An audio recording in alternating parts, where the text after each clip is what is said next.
Hello बच्चों, आज हम शेयर कैपिटल चैप्टर की कुछ इलस्ट्रेशन देखने वाले हैं। देखते हैं बच्चों इस इलस्ट्रेशन में क्या बोला है। KLN लिमिटेड ने एप्लीकेशंस इनवाइट करी है 1 लाख शेयर्स इशू करने के लिए 10 रुपीज ईच के और 2 रुपीज के प्रीमियम पे इशू करे गए हैं शेयर्स। अमाउंट इस तरीके से पेबल है, एप्लीकेशन पे 3 रुपीज पर शेयर जिसमें 1 रुपीज का प्रीमियम इंक्लूडेड है। अलॉटमेंट पे 4 रुपीज पर शेयर, इसमें भी 1 रुपीज का प्रीमियम है। और फर्स्ट कॉल पे 3 रुपीज पर शेयर और सेकंड और फाइनल कॉल पे बैलेंस का अमाउंट। एप्लीकेशन रिसीव हुई है कंपनी के पास 1,90,000 शेयर्स के लिए और कंपनी ने एप्लीकेंट्स को अलॉटमेंट इस तरीके से करी है। तो बच्चों पहली कैटेगरी में जिन्होंने 50,000 शेयर्स के लिए अप्लाई करा होगा उन्हें सिर्फ 40,000 शेयर्स अलॉट करे गए हैं और सेकंड कैटेगरी में जिन्होंने 1 लाख शेयर्स के लिए अप्लाई करा होगा उन्हें सिर्फ 60,000 शेयर्स ही अलॉट करे गए हैं। बाकी की जो रिमेनिंग एप्लीकेशंस थी उन्हें रिजेक्ट कर दिया है कंपनी ने। आगे बता रखा है रजत एक शेयर होल्डर का कैटेगरी फर्स्ट का जिसने अप्लाई करा था 2500 शेयर्स के लिए, उसने जो अमाउंट अलॉटमेंट का और फर्स्ट कॉल का ड्यू था वो पे नहीं करा तो कंपनी ने उसके शेयर्स को फॉरफिट कर दिया। फिर उसके बाद रीमा दूसरी शेयर होल्डर थी कैटेगरी सेकंड की जिसके पास 3000 शेयर्स थे, उसने फर्स्ट कॉल और सेकंड कॉल की मनी पे नहीं करी तो कंपनी ने उसके शेयर्स को भी फॉरफिट कर दिया। फिर उसके बाद 4000 शेयर्स को री इशू करा गया है 8 रुपीज पर शेयर के प्राइस पे जो कि फुली पेड अप थे। अब इन शेयर्स में रीमा के सारे फॉरफिटेड शेयर्स इंक्लूडेड थे और बाकी जो बच के होंगे वो रजत के होंगे। तो बच्चों हमें क्वेश्चन में जर्नल एंट्रीज पास करने के लिए बोला है इन ट्रांजैक्शन के लिए। तो बच्चों करते हैं। सबसे पहले एप्लीकेशन मनी आई होगी। तो देखो बच्चों एप्लीकेशन पे कंपनी को 3 रुपीज पर शेयर का अमाउंट रिसीव होना था ना, और एप्लीकेशन कितने आई कंपनी के पास 1,90,000 शेयर्स के लिए।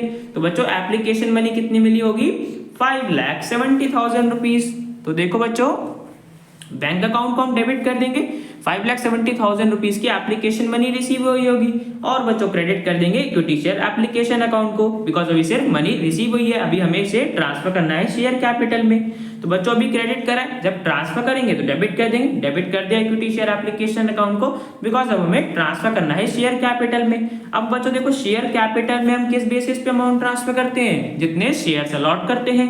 तो बच्चों शेयर्स टोटल मिला के हमने 1 लाख ही अलॉट करे हैं और एप्लीकेशन का अमाउंट कितना था 3 रुपीज पर शेयर जिसमें 1 रुपीज का प्रीमियम भी इंक्लूडेड था। तो बच्चों जो 1 रुपीज का प्रीमियम था वो तो सिक्योरिटीज प्रीमियम अकाउंट में चला जाएगा और जो बाकी के 2 रुपीज बच गए सिर्फ एप्लीकेशन के वो बच्चों शेयर कैपिटल में चला जाएगा।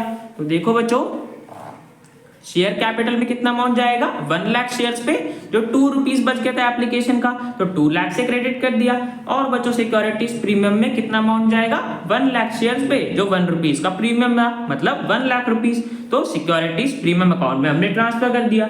अब बच्चों देखो क्वेश्चन में हमें क्या बता रखा था कि 1,90,000 शेयर की एप्लीकेशन आई थी, उनमें से कंपनी ने सिर्फ 1,50,000 शेयर की एप्लीकेशंस को एक्सेप्ट करा, बाकी की रिमेनिंग एप्लीकेशंस को रिजेक्ट कर दिया था।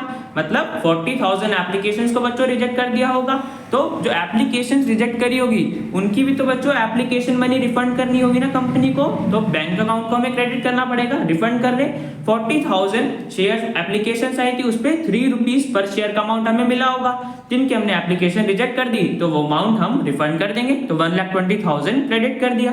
ठीक है बच्चों, अब देखो बच्चों ध्यान से समझना, हमारे पास एप्लीकेशन मनी टोटल कितनी आई थी 5,70,000, उसमें से 1,20,000 हमने रिफंड कर दिया तो हमारे पास कितनी बच गई 4,50,000। अब बच्चों 4,50,000 में से हमने शेयर कैपिटल और सिक्योरिटीज प्रीमियम में कितना अमाउंट ट्रांसफर करा टोटल 3 लाख रुपीज। अब भी बच्चों हमारे पास 1,50,000 रुपीज की एप्लीकेशन मनी बच रही है तो ये तो बच्चों एक्सेस एप्लीकेशन मनी है ना, और एक्सेस एप्लीकेशन मनी को हम कहाँ एडजस्ट करते हैं अलॉटमेंट पे। तो इक्विटी शेयर अलॉटमेंट अकाउंट को क्रेडिट कर दिया बिकॉज हमारे पास एक्सेस एप्लीकेशन मनी थी। ठीक है बच्चों, तो यहाँ पे हमने एप्लीकेशन को ट्रांसफर कर दिया, शेयर कैपिटल में प्रीमियम में अलॉटमेंट पे एडजस्ट कर दिया और जो बैलेंस का अमाउंट था वो रिफंड कर दिया। तो यहाँ पे बच्चों हमारा एप्लीकेशन कंप्लीट हो जाता है। अब नेक्स्ट अलॉटमेंट आया होगा तो अलॉटमेंट पे कंपनी को बच्चों 4 रुपीज पर शेयर का अमाउंट रिसीव होना है और शेयर्स हमारे पास कितने हैं 1 लाख। तो टोटल बच्चों अलॉटमेंट की मनी कितने मिलेगी 4 लाख रुपीज। अब बच्चों देखो जो 4 रुपीज का अमाउंट है उसमें से वापस से 1 रुपीज का प्रीमियम था, तो 1 रुपीज का प्रीमियम सिक्योरिटीज प्रीमियम में चला जाएगा, और जो बाकी के 3 रुपीज बच गए वो हमारे अलॉटमेंट के थे सिर्फ, तो वो उसे हम शेयर कैपिटल में ट्रांसफर कर देंगे। तो देखो बच्चों सबसे पहले अलॉटमेंट को हम ड्यू कर देते हैं। इक्विटी शेयर अलॉटमेंट अकाउंट को बच्चों डेबिट कर देंगे। कितने अलॉटमेंट की मनी हमें रिसीव होनी है, 1 लाख शेयर्स पे 4 रुपीज का अमाउंट था, 4 लाख रुपीज है ना बच्चों। और जो 3 रुपीज का अमाउंट था वो सिर्फ अलॉटमेंट का था, तो वो हम शेयर कैपिटल में ट्रांसफर कर देंगे। तो इक्विटी शेयर कैपिटल अकाउंट को क्रेडिट कर दिया 1 लाख पे 3 रुपीज का अमाउंट, और जो 1 रुपीज का प्रीमियम था वो बच्चों हमने सिक्योरिटीज प्रीमियम अकाउंट में ट्रांसफर कर दिया। ठीक है बच्चों, तो यहाँ पे हमारी अलॉटमेंट ड्यू हो गई। अब हमें इसकी रिसीविंग की एंट्री पास करनी है। बट बच्चों देखो क्वेश्चन में हमें क्या बता रखा था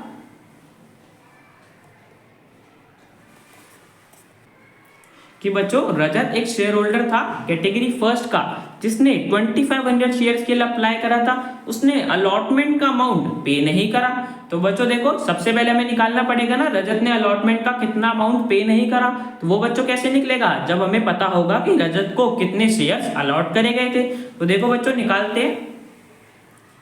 रजत बच्चों फर्स्ट कैटेगरी का था, जिसमें हमें पता है कि 50,000 एप्लीकेशन आई थी और अलॉटमेंट कितने शेयर्स की करी गई थी, 40,000। मतलब बच्चों जिस बंदे ने 5 शेयर के लिए अप्लाई करा होगा उसे कितने अलॉट करे हुए होंगे शेयर, 4 रुपीज। तो बच्चों हमारे पास अलॉटमेंट रेशियो क्या आ गई, 5:4। अब बच्चों हमें क्या निकालना है कि रजत को कितने शेयर्स अलॉट हुए। तो बच्चों हमें पता है कि 2500 शेयर्स के लिए उसने अप्लाई करा था, इसको बच्चों हम मल्टीप्लाई कर देंगे अलॉटमेंट रेशियो के रेसिप्रोकल से, जो कि बच्चों हमारे पास एप्लीकेशन रेशियो आ जाएगी ना उसकी अपोजिट। तो बच्चों हमारे पास आंसर आ जाएगा 2000। तो बच्चों हमें पता चल गया रजत को 2000 शेयर्स अलॉट करे होंगे। या तो बच्चों हम अपने फॉर्मूले से भी निकाल सकते थे नंबर ऑफ शेयर्स अलॉटेड के, तब भी बच्चों हमारे पास सेम आंसर आता। तो यहाँ पे हमें पता चल गया 2500 शेयर्स के लिए अप्लाई करा था रजत ने, बट उसे अलॉट सिर्फ 2000 शेयर्स ही करे गए हैं। तो देखते हैं बच्चों रजत की हमारे पास कुछ एक्सेस एप्लीकेशन मनी भी थी क्या। तो बच्चों देखो 2500 शेयर्स के लिए उसने अप्लाई करा था, उस पर 3 रुपीज की एप्लीकेशन मनी उसने भेजी होगी कंपनी को, मतलब 7500 रुपीज हमें एप्लीकेशन के रिसीव हुए होंगे, है ना बच्चों। अब इसमें से हमें चाहिए कितने थे, बिकॉज हमने तो उसे सिर्फ 2000 शेयर्स ही अलॉट करे कंपनी ने, उस पे 3 रुपीज एप्लीकेशन का अमाउंट। तो बच्चों हमें सिर्फ रिक्वायर्ड 6000 थे, है ना बच्चों, 6000 की जरूरत थी। तो जो भी बच्चों हमारे पास बैलेंस बच रहा है वो एक्सेस एप्लीकेशन मनी होगी ना, तो हमारे पास 1500 रुपीज की एक्सेस एप्लीकेशन मनी होगी।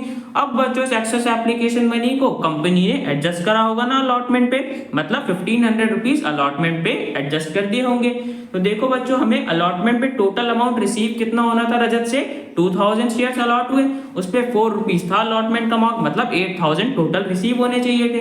अब इसमें से बच्चों 1500 हमारे पास पहले से ही एक्सेस एप्लीकेशन मनी थी, तो वो अमाउंट हमें पहले ही मिल चुका है अलॉटमेंट का, वो माइनस कर देंगे। तो बच्चों जो रिमेनिंग अमाउंट हमें 6500 रिसीव होना चाहिए था वो रजत ने पे नहीं करा, तो 6500 रुपीज हमें रजत से रिसीव नहीं हुए अलॉटमेंट के, है ना बच्चों।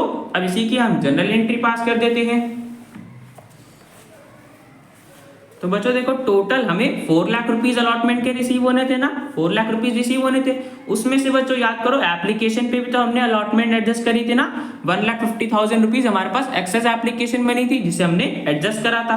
तो 1,50,000 रुपीज मतलब बच्चों हमें पहले ही मिल चुके हैं। अब बच्चों जो अमाउंट रिसीव होना चाहिए था जो कि बच गया 2,50,000, अब 2,50,000 रिसीव होने चाहिए थे, इसमें से बच्चों 6500 रजत ने पे नहीं करे, तो रिमेनिंग अमाउंट बच्चों हमें कितना रिसीव हुआ होगा, 2,43,500। ठीक है बच्चों, तो इतना अमाउंट हमें रिसीव हुआ होगा, तो बैंक अकाउंट को डेबिट कर दिया, अलॉटमेंट मनी रिसीव हो गई, और क्रेडिट कर दिया इक्विटी शेयर अलॉटमेंट अकाउंट को। ठीक है बच्चों, तो यहाँ पे हमारी अलॉटमेंट की मनी रिसीव हो गई और अलॉटमेंट यहाँ पे हमारा कंप्लीट हो गया।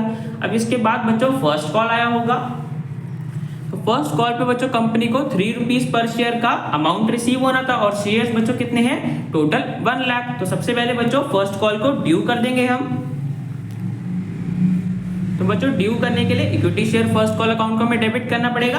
1 लाख शेयर पे हमें 3 रुपीज का अमाउंट मिलना है, तो टोटल बच्चों 3 लाख रुपीज की फर्स्ट कॉल मनी हमें मिलनी है। डेबिट कर दिया, ड्यू कर रहे हैं और उसे ट्रांसफर कर दिया शेयर कैपिटल में। तो बच्चों फर्स्ट कॉल यहाँ पे हमारी ड्यू हो गई। अब हमें इसकी रिसीविंग की एंट्री पास करनी है। बट बच्चों देखो हमें क्वेश्चन में बता रखा था ना कि रजत ने फर्स्ट कॉल का भी अमाउंट पे नहीं करा था। और बच्चों एक दूसरी शेयर होल्डर थी रीमा, जो कि कैटेगरी सेकंड की थी, जिसके पास 3000 शेयर्स थे, उसने भी फर्स्ट कॉल का अमाउंट पे नहीं करा। तो ये बच्चों दोनों शेयर होल्डर्स ने हमें अमाउंट पे नहीं करा फर्स्ट कॉल का। अब देखते बच्चों कितना कितना अमाउंट इन्हें पे करना चाहिए था। तो फर्स्ट कॉल का हमारा 3 रुपीज पर शेयर का अमाउंट हमें रिसीव होना चाहिए था। तो बच्चों देखो टोटल हमें 3 लाख रिसीव होने थे। अब इसमें से रजत ने अपने 2000 शेयर्स पे 3 रुपीज का अमाउंट पे नहीं करा, मतलब 6000 उसने टोटल पे नहीं करे। और बच्चों इसी तरीके से रीमा, जिसके पास 3000 शेयर्स थे, उसने भी 3 रुपीज फर्स्ट कॉल का पे नहीं करा, मतलब टोटल 9000 पे नहीं करे। तो बच्चों 3 लाख में से इन दोनों के मिला के हमें 15000 रिसीव नहीं हुए, तो रिमेनिंग अमाउंट हमें फर्स्ट कॉल का कितना रिसीव हुआ होगा, 2,85,000। तो बच्चों बैंक अकाउंट को डेबिट कर दिया और क्रेडिट कर देंगे equity share first call account को। बच्चों यहाँ पे हमारी फर्स्ट कॉल की मनी रिसीव हो गई। अब बच्चों देखो इसके बाद क्वेश्चन में हमें क्या बता रखा था कि अलॉटमेंट और फर्स्ट कॉल के बाद रजत के शेयर्स को फॉरफीट कर दिया गया था, कैंसिल कर दिया गया था। तो सबसे पहले बच्चों देखते हैं रजत के शेयर पे कॉल्ड अप कितना अमाउंट था। तो बच्चों देखो अभी तक एप्लीकेशन कॉल्ड अप है, अलॉटमेंट कॉल्ड अप है और फर्स्ट कॉल कॉल्ड अप है, बट बच्चों इसमें तो प्रीमियम का अमाउंट भी इंक्लूडेड है और प्रीमियम का अमाउंट तो हमें इग्नोर करना होता है। तो बच्चों अगर हम प्रीमियम का अमाउंट हटा दें तो एप्लीकेशन का फिर 2 रुपीज हो गया, अलॉटमेंट का 3 रुपीज हो गया और फर्स्ट कॉल का 3 रुपीज हो गया, जिससे बच्चों में पता चल गया टोटल कॉल्ड अप कितना है, 8 रुपीज पर शेयर। तो बच्चों देखो शेयर्स को फॉरफीट करने के लिए हम डेबिट कर देंगे शेयर कैपिटल अकाउंट को। कितने शेयर से रजत के पास 2000, उस पे 8 रुपीज कॉल्ड अप था, तो 16000 से हम डेबिट कर देंगे शेयर कैपिटल को। ठीक है बच्चों।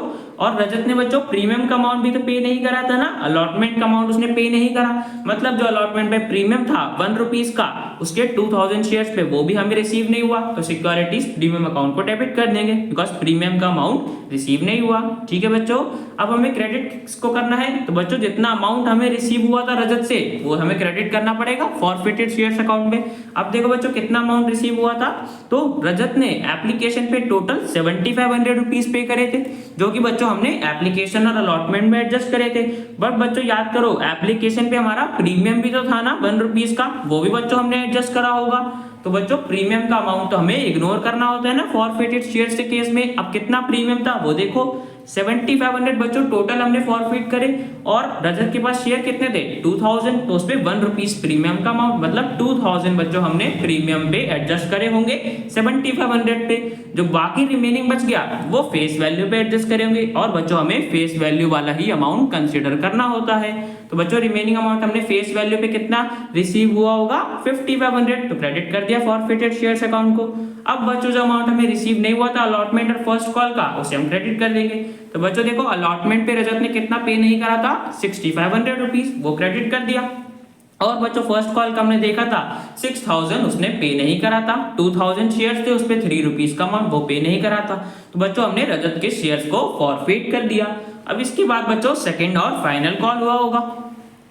तो बच्चों देखो सेकंड और फाइनल कॉल का हमें बैलेंस अमाउंट बोल रखा था, जो कि बच्चों हम निकाल लेंगे इजीली। 10 रुपीज टोटल अमाउंट था, उसमें से बच्चों एप्लीकेशन का, अलॉटमेंट का और फर्स्ट कॉल का अगर हम हटा दे तो हमारे पास सेकंड और फाइनल कॉल का बैलेंस अमाउंट आ जाएगा 2 रुपीज, है ना बच्चों। मतलब 2 रुपीज का अमाउंट हमें मिलना है पर शेयर सेकंड और फाइनल कॉल पे।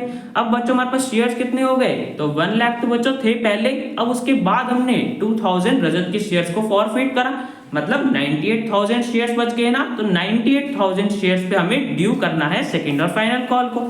तो देखो बच्चों सबसे पहले सेकंड और फाइनल कॉल को ड्यू कर देंगे 98,000 पे 2 रुपीज का अमाउंट मिलना है, तो मतलब 1,96,000 रुपीज टोटल हमें रिसीव होने हैं। तो इक्विटी शेयर सेकंड और फाइनल कॉल अकाउंट को क्रेडिट कर दिया, और बच्चों हमने सेकंड और फाइनल कॉल का अमाउंट शेयर कैपिटल में भी ट्रांसफर कर दिया।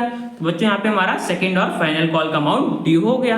अब हमें इसकी रिसीविंग की एंट्री पास करनी है। तो बच्चों देखो हमारे पास क्या था कि रजत ने तो बच्चों हमने इसके शेयर्स को फॉरफिट कर दिया। जो दूसरी शेयर होल्डर थी रीमा, उसने बच्चों फर्स्ट कॉल के साथ साथ सेकंड कॉल का भी अमाउंट पे नहीं करा था, मतलब हमें रीमा के 3000 शेयर्स पे सेकंड कॉल का 2 रुपीज का अमाउंट रिसीव नहीं हुआ, है ना बच्चों। तो ये अमाउंट हमें रिसीव नहीं हुआ, माइनस करना पड़ेगा। तो देखो बच्चों 1,96,000 टोटल हमें रिसीव होने चाहिए थे, उसमें से बच्चों रीमा ने 3000 शेयर्स पे 2 रुपीज का अमाउंट पे नहीं करा। तो बच्चों अब हमें टोटल कितना अमाउंट रिसीव हुआ होगा 1,90,000। तो बैंक अकाउंट को बच्चों डेबिट कर देंगे, इतना अमाउंट हमें रिसीव हुआ होगा, और क्रेडिट कर देंगे equity share second and final call account को। ठीक है बच्चों, तो यहाँ पे हमारी सेकंड और फाइनल कॉल की मनी रिसीव हो गई। अब बच्चों देखो क्वेश्चन में हमें आगे क्या बता रखा था कि रीमा के शेयर्स को फॉरफिट कर दिया गया था सेकंड कॉल के बाद। तो बच्चों देखो कॉल्ड अप कितना हो गया हमारे पास, टोटल का टोटल पूरा 10 रुपीज कॉल्ड अप है। तो देखो हम शेयर कैपिटल को कितने अमाउंट से डेबिट करेंगे, 3000 शेयर थे उसके बाद, और उस पर 10 रुपीज कॉल्ड अप था, मतलब टोटल 30,000। तो बच्चों शेयर कैपिटल को हम डेबिट कर देंगे 30,000 से, इतना अमाउंट कॉल्ड अप था। अब बच्चों हमें देखना है कि रीमा ने इन शेयर्स पे कितना अमाउंट पे करा था। तो बच्चों देखो उसने एप्लीकेशन और अलॉटमेंट सिर्फ पे करा था, बाकी फर्स्ट कॉल और सेकंड और फाइनल कॉल तो उसने पे नहीं करा। मतलब टोटल एप्लीकेशन और अलॉटमेंट का देखें तो उसने 5 रुपीज पे करा होगा 3000 शेयर्स पे। तो बच्चों हमने कितना अमाउंट फॉरफिट करा होगा उसके शेयर्स पे, 15,000। तो फॉरफिटेड शेयर्स अकाउंट को क्रेडिट कर दिया, इतना अमाउंट हमें रिसीव हुआ होगा इनके शेयर्स पे। और बच्चों जो अमाउंट उसने पे नहीं करा था फर्स्ट कॉल का 9,000 रुपीज और सेकंड एंड फाइनल कॉल का 6,000 रुपीज, उसे हमने क्रेडिट कर दिया। तो बच्चों हमने रीमा के शेयर्स को फॉरफिट कर दिया। अब इसके बाद देखो बच्चों हमें क्वेश्चन में क्या बता रखा था, फॉरफिट करने के बाद फिर से 4,000 शेयर्स को रीइश्यू करा गया है 8 रुपीज पर शेयर के प्राइस पे, जो कि फुली पेड अप थे। फुली पेड अप मतलब बच्चों 10 रुपीज का शेयर था, हमने 8 रुपीज के प्राइस पे रीइश्यू करा, मतलब बच्चों 2 रुपीज के डिस्काउंट पे रीइश्यू करा है ना। तो बच्चों हमें अमाउंट कितना रिसीव हुआ होगा, 4,000 शेयर्स पे 8 रुपीज का अमाउंट। तो बच्चों देखो बैंक अकाउंट को हम डेबिट कर देंगे, 4,000 शेयर्स पे हमें 8 रुपीज का अमाउंट रिसीव हुआ, मतलब 32,000 रुपीज टोटल हमें रिसीव हुए होंगे शेयर को रीइश्यू करके। और बच्चों हमने डिस्काउंट कितने का दिया, 2 रुपीज पर शेयर का। 4,000 शेयर्स पे 2 रुपीज पर शेयर का डिस्काउंट, मतलब टोटल 8,000। तो 8,000 से डेबिट कर दिया फॉरफिटेड शेयर्स अकाउंट को। ठीक है बच्चों, और इक्विटी शेयर कैपिटल अकाउंट को हम कितने अमाउंट से क्रेडिट करेंगे, 4,000 शेयर्स पे फुली पेड अप था, मतलब 10 रुपीज का शेयर, तो 40,000 से क्रेडिट कर दिया इक्विटी शेयर कैपिटल अकाउंट को। तो बच्चों हमने 4,000 शेयर्स को वापस से रीइश्यू भी कर दिया। अब इसके बाद देखो बच्चों हमें क्वेश्चन में एक बहुत इंपॉर्टेंट चीज बता रखी थी कि इन्हीं रीइश्यूड शेयर्स में सारे शेयर्स जो रीमा के हमने फॉरफिट करे थे वो सारे इंक्लूडेड थे, मतलब जो हमने 3,000 फॉरफिट करे थे रीमा के उन्हें वापस रीइश्यू करा गया है, और जो बाकी 1,000 शेयर्स और रीइश्यू करे हैं वो बच्चों रजत के होंगे। तो सबसे पहले बच्चों हमें देखना पड़ेगा ना कि हमने टोटल अमाउंट फॉरफिट कितना करा। तो बच्चों देखो हमें क्या पता चला कि 4,000 में से 3,000 रीमा के हमने फॉरफिटेड शेयर्स को रीइश्यू करा है और 1,000 रजत के फॉरफिटेड शेयर्स को रीइश्यू करा है। तो सबसे पहले बच्चों देखो रीमा के शेयर्स पे हमने कितना फॉरफिट करा था अमाउंट, 15,000 रुपीज हमने टोटल फॉरफिट करा था ना, उसके तो सारे के सारे शेयर्स को रीइश्यू कर दिया, मतलब 15,000 टोटल हमने फॉरफिट करा था उसके शेयर्स पे अमाउंट। बट बच्चों रजत के हमने सारे शेयर्स को तो रीइश्यू नहीं करा, उसके पास 2,000 शेयर्स थे, बट हमने सिर्फ 1,000 शेयर्स को ही रीइश्यू करा है। तो बच्चों देखो हमने रजत के 2,000 शेयर्स पे कितना अमाउंट फॉरफिट करा था, 5,500। बट बच्चों हमने 2,000 के 2,000 तो रीइश्यू नहीं करे, उसके आधे 1,000 ही रीइश्यू करे। तो बच्चों 5,500 का अगर हम हाफ निकाल लेंगे तो हमारे पास आ जाएगा कि हमने 1,000 शेयर्स पे कितना फॉरफिट करा होगा। या तो बच्चों हम फॉर्मूले से भी निकाल सकते हैं कि 5,500 हमने फॉरफिट करा था, उसे मल्टीप्लाई कर देंगे जितने शेयर्स हमने रीइश्यू करे 1,000, और बच्चों डिवाइड कर देंगे जितने टोटल शेयर्स हमने फॉरफिट करे। तो बच्चों हमारे पास दोनों केसेस में आंसर सेम ही आएगा, 2,750 रुपीज। तो बच्चों इतना अमाउंट हमने फॉरफिट करा था रजत के 1,000 शेयर्स पे। ठीक है बच्चों, दोनों का हम टोटल देख लेंगे, टोटल 4,000 शेयर्स पे मिला के हमने इतना अमाउंट फॉरफिट करा था 17,750। अब बच्चों इसमें से अगर हम अपना डिस्काउंट माइनस कर देंगे रीइश्यू का तो हमारे पास गेन आ जाएगा। तो 8,000 रुपीज का बच्चों हमने डिस्काउंट दिया शेयर के रीइश्यू पे, तो 8,000 रुपीज माइनस कर दिया। तो बच्चों जो हमारे पास बैलेंस बच गया 9,750 रुपीज का, ये बच्चों हमारे पास गेन हुआ है रीइश्यू करने पे शेयर्स को। अब बच्चों इस गेन को हम कैपिटल रिजर्व में ट्रांसफर कर देंगे। तो देखो बच्चों फॉरफिटेड शेयर्स अकाउंट को डेबिट कर दिया, 9,750 का हमें गेन ट्रांसफर कर रहे हैं कैपिटल रिजर्व में। तो बच्चों इस क्वेश्चन की हमारी सारी जनरल एंट्रीज कंप्लीट हो जाती है। तो बच्चों क्वेश्चन हमारा कंप्लीट हो गया। अब बच्चों मिलते हैं नेक्स्ट वीडियो में।